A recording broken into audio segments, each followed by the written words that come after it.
Hey guys, what's up? Johnny Kinsvater here with Concert Addiction. We had a lot of festivals announced yesterday, Monday, which were rock festivals. But we also had a big festival announcement drop over the weekend that wasn't rock, it was a country music festival. Equally as awesome, so I'm going to make a video about that too, and that would be the Country LakeShake Music Festival that takes place in Chicago. The headliners this year are going to be Blake Shelton, Dierks Bentley, and Florida Georgia Line. These guys are popping up on all sorts of festivals across the board, doing well for themselves. I saw Dierks this past summer on his What the Hell tour, and it was probably in the top 5 of the best shows that I saw this whole entire year, and I've seen like 35 shows so far, so it was that good, so it's cool to see him getting work. I know he's coming to my town. He's coming to Cheyenne for Cheyenne Frontier Days, so it'll be cool to see him there, but it's also cool he's hitting up the festival circuits as well, so it'll be interesting to see if he pops up on any of these other ones. Read through the lineup real quick. They've got some heavy hitters on here. They have multiple people on some days that could also be headliners. Like, they got the headliner, and then the person below it could also probably be a headliner, so that's pretty cool to see. So for Friday, we got Blake Shelton's the headliner there.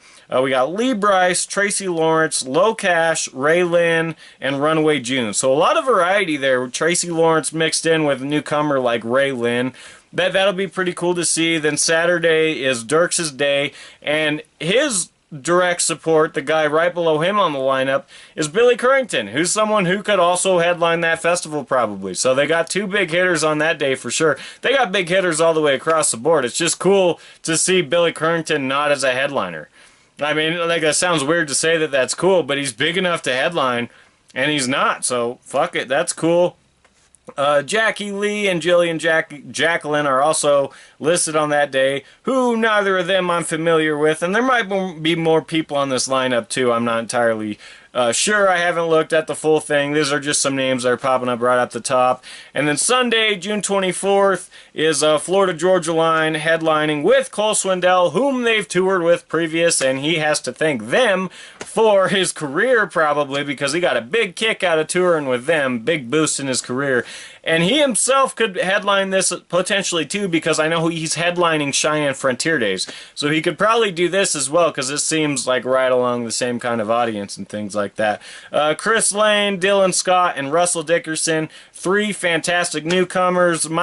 Chris Lane was kind of one of those that was more, he kind of got his rise last year, and he's kind of been steadily kind of going along with that. Dylan Scott has his breakout hit this year along with Russell Dickerson, and Russell Dickerson he's my favorite artist that I discovered this year. You know what I'm saying? Like, I go to all these shows, and there's always someone on the bill, whether it's someone opening up for someone or someone early on at a festival. There's usually about once a year I'll kind of discover someone for myself. I'm not saying I discovered them like that they should give me any sort of fucking credit. That's not what I mean at all. It's just I'd never heard of him until he was at the St. Jude Jam at the Grizzly Rose that KYGO put on down in Denver, Colorado, opening for Granger Smith and Chase Bryant.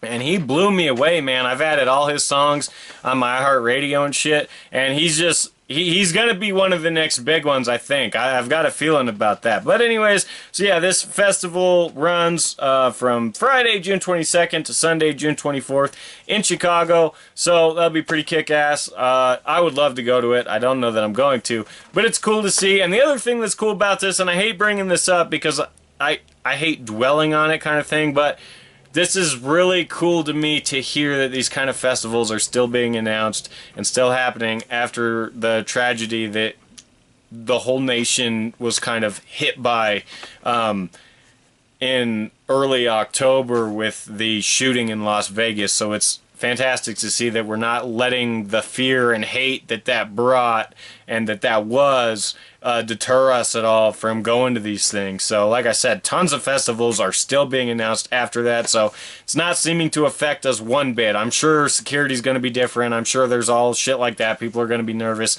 and maybe that will affect the attendance slightly, but we're still rocking, and that's what we need to do. We can't let hate win. So it's pretty kick-ass to see. And yeah, that's gonna do it for this video. Make sure to subscribe to this channel and check out my Facebook page and my YouTube and my fucking website. Sorry, I keep making these videos. I keep saying the same shit, but I always fuck it up. So anyways, Facebook.com/concertaddiction and concertaddiction.com, and never miss anything in the world of live music. Also, Thursday night, I am probably, more than likely, going to be seeing Joe Nichols, Scotty McCreery, and Tucker Bethard. So if I do end up going to that show, because I have tickets to it, I just haven't decided if I'm going to go yet. It's a St. Jude event, so even if I don't go, I'm glad they're getting my money. But that recap will probably be up on Friday if I do end up going, so keep your eyes out for that. Obviously, if you're watching this video, you like country music. So come back and check that out, and also check out my Dan and Shay and my Granger Smith recaps that are on the channel now. So thanks for watching. Bye.